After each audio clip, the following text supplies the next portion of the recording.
નમસ્કાર મિત્રો, આપ સબનું ફરી એકવાર ગુજરાતી ગર્લ્સ ચેનલમાં આપનું હાર્દિક સ્વાગત છે. હિન્દુ ધર્મમાં દીપાવલી પ્રકાશનો તહેવાર ખૂબ જ ધૂમધામથી મનાવવામાં આવે છે. પણ શું તમે ક્યારેય વિચાર્યું છે કે દિવાળી કેમ મનાવવામાં આવે છે? આ તહેવાર પાછળ અનેક પૌરાણિક કથાઓ જોડાયેલી છે. કોઈ કહે છે કે ત્રેતા યુગમાં જ્યારે ભગવાન શ્રી રામ 14 વર્ષના વનવાસ પછી રાવણ પર વિજય મેળવી અયોધ્યા પરત પાછા આવ્યા ત્યારે અયોધ્યાવાસીઓએ દીવા પ્રગટાવી આનંદ વ્યક્ત કર્યો.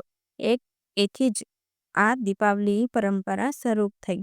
બીજી કથા અનુસાર દ્વાપર યુગમાં શ્રી કૃષ્ણ રાક્ષસ નરકાસુરનો સંહાર કર્યો અને પ્રજાને તેના આતંકથી મુક્ત કરી આ આનંદમાં દ્વારકાની પ્રજાએ દીવા પ્રગટાવી શ્રી કૃષ્ણનો આભાર માન્યો.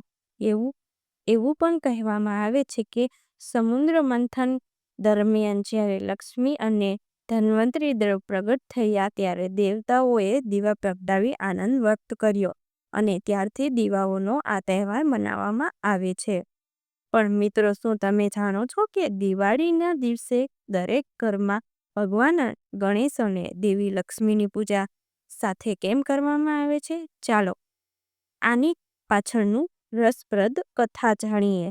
પૌરાણિક કથા મુજબ એક વખત વૈરાગી સાધુના મનમાં રાજસી સુખ ભોગવવાની ઈચ્છા થઈ. તેણે માતા લક્ષ્મીની ઉપવાસ શરૂ કરી અને થોડાક જ વારમાં માતા લક્ષ્મી પ્રસન્ન થઈ ગયા. તેના પર સમક્ષ પ્રગટ થયા. માતા લક્ષ્મીએ તેને ઊંચું સ્થાન અને સન્માન આપવાનો આશીર્વાદ આપ્યો. પણ થોડા જ દિવસોમાં એ સાધુ અહંકાર ભરાઈ ગયો. તેને રાજાના દરબારમાં ગયો અને રાજાને સિંહાસન પરથી ઉતારી દીધો. સૌ આશ્ચર્યચકિત થઈ ગયા. પણ એ સમયે રાજાના મુકુટમાંથી કાળો નાગ બહાર નીકળી ગયો. એ નાગ રાજાને મારવા આવ્યો હતો. રાજાએ સાધુની ચમત્કાર માન્યો અને તે મંત્રી બનાવી દીધો. પણ અહંકાર વધતો ગયો.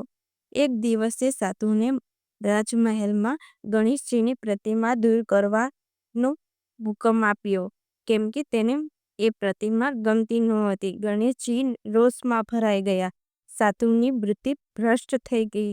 રાજાએ તેને કેદમાં નાખી દીધો. કેમ કે કેદમાં જઈ સાધુએ માતા લક્ષ્મીની યાદ કર્યા. માતા લક્ષ્મી પ્રગટ થઈ અને કહ્યું, તમે ગણેશજીનો અપમાન કર્યો છે, પહેલા તેની પૂજા કરો.